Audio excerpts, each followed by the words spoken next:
name is Cormac Larkin and I attend Colosseum in Cork in Ireland, and my project is based on V-band photometry of a low mass X-ray binary called V404 Cygni. I started this project when I applied for work experience during the summer of 2015 in University College Cork.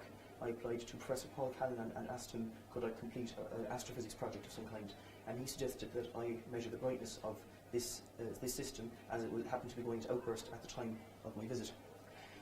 To that end, I applied for time with the Fox telescopes. They're a non-profit educational organisation which grant time to inquiry-based science education projects, and I was lucky enough to be accepted. So I was granted a couple of hours of observing time with these telescopes, which are research grade and are based all around the southern hemisphere. And I tried to use the 2-metre telescope in Hawaii, in Halakala, but unfortunately the telescope was being retasked constantly, and I was forced to use the 1-metre telescope, which is in the McDonald Observatory in Texas. Having gathered my data, I now had to measure the brightness of the system. So the first thing I had to do was to consult star charts to find the system itself on these pictures, and you probably won't be able to make it out in the picture, but there's a very faint dot there, and that's the system that I was observing. So having found what I needed to look at, I then had to measure the brightness of it, and I combined my images firstly. So I took 5 60-second exposures, and these exposures were combined using the Image Reduction and Analysis Facility, which is distributed by the National Optical Astronomy Observatories, an American education organisation.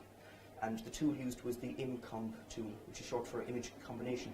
So I had a combined 300-second exposure image with which to measure the brightness of this system.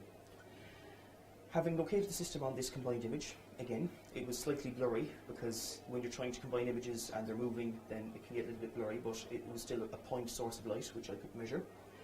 I then had to use a thing called Aperture Photometry Tool, a software, and it's developed by the Infrared Processing Analysis Centre, or IPAC, which is a branch of NASA.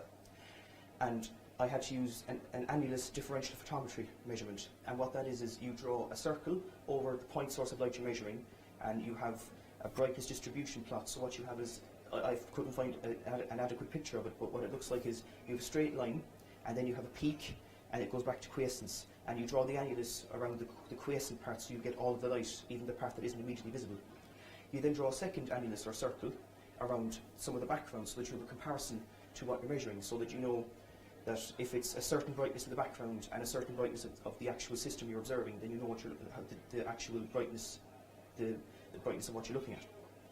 Having found an instrumental magnitude, there's always a constant difference between what you measure and what is the true measurement. And the reason for this is that if you imagine a pair of binoculars, if you were to observe something through a pair of binoculars and you hand it to your friend will have to focus a little, but it's still the same thing you're looking at once you focused it.